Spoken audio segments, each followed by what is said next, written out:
মৰিয়নি নকছাৰীত লাখপতি বাইদেউৰ প্ৰমাণপত্ৰ বিতৰণ অসমৰ বিভিন্ন ঠাইৰ লগতে আজি যোৰহাট জিলাৰ নকছাৰীতো ফুগদৈ পঞ্চমী মণ্ডল পৰ্যায়ৰ গ্ৰাম্য সংগঠনৰ সদস্যসকলক লাখপতি বাইদেউৰ প্ৰমাণপত্ৰ বিতৰণ কৰে।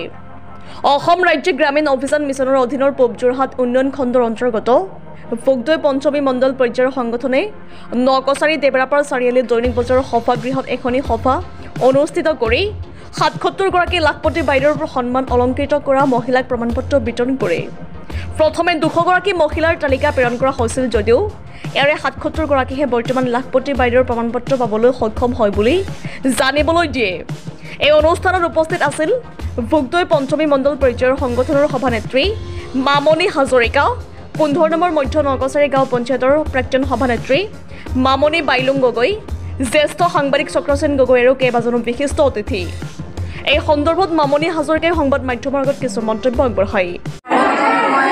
আজি আমাৰ লাখপতি বাইদেউসকলক সন্মান সূচক মানপত্ৰ প্ৰদান কৰা এটা অনুষ্ঠান আয়োজন কৰিছোঁ।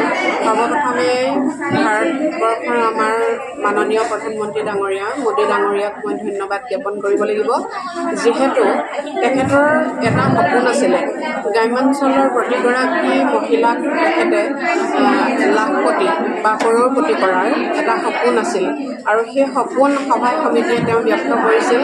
আজি কাৰ্যত আমি প্ৰমাণ পাইছোঁ অসম গ্ৰামীণ জীৱিকা অভিযান পৰিচালনা শাখাৰ যোগেদি আমাৰ ফুগদৈ পঞ্চমী মণ্ডল পৰ্যায়ৰ সংগঠনৰ তৰফৰ পৰা গ্ৰামাঞ্চলৰ যিসকল দৰিদ্ৰ মহিলা, সেই মহিলাসকলক বিভিন্ন শিতানত চৰকাৰীভাৱে যিখিনি ঋণ প্ৰদান কৰিছে বা সুবিধা প্ৰদান কৰিছে, সেই সুবিধা অনুযায়ী তেখেতসকলে নিজেই স্বাৱলম্বী হোৱাৰ লগতে প্ৰত্যেকগৰাকী মহিলাক আদৰ্শৰে অনুপ্ৰাণিত কৰিব পৰাকৈ একোগৰাকী প্ৰতিষ্ঠিত মহিলা হিচাপে নিজকে বা সমাজত প্ৰতিষ্ঠিত মহিলা হিচাপে নিজকে পৰিচয় দিবলৈ সক্ষম হৈছে।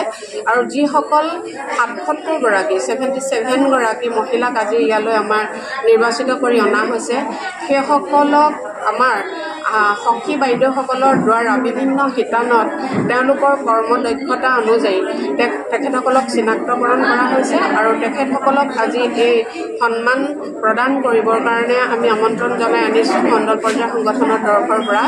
এই ক্ষেত্ৰত আমাৰ অসম গ্ৰামীণ জীৱিকা অভিযান পৰিচালনা শাখাৰ সমূহ কৰ্মকৰ্তা আৰু বিষয়ববীয়াসকলকো আমি ধন্যবাদ আৰু কৃতজ্ঞতা জ্ঞাপন কৰিব লাগিব, যিহেতু তেখেতসকলৰ নীতি নিৰ্দেশনা অনুসৰি আমাৰ বিভিন্ন শিতানৰ বিভাগীয় সখী বাইদেউসকলে বিভিন্ন শিতানত কামবোৰ কৰি আছে।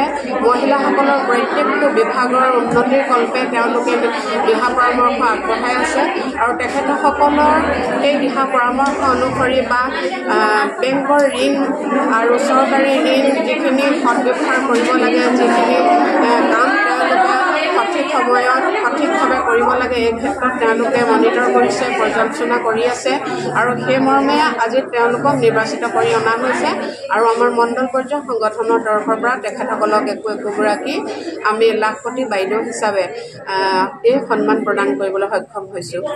মৰিয়নিৰ পৰা সূৰ্য ৰিপৰ্ট নিউজ 24 অসম।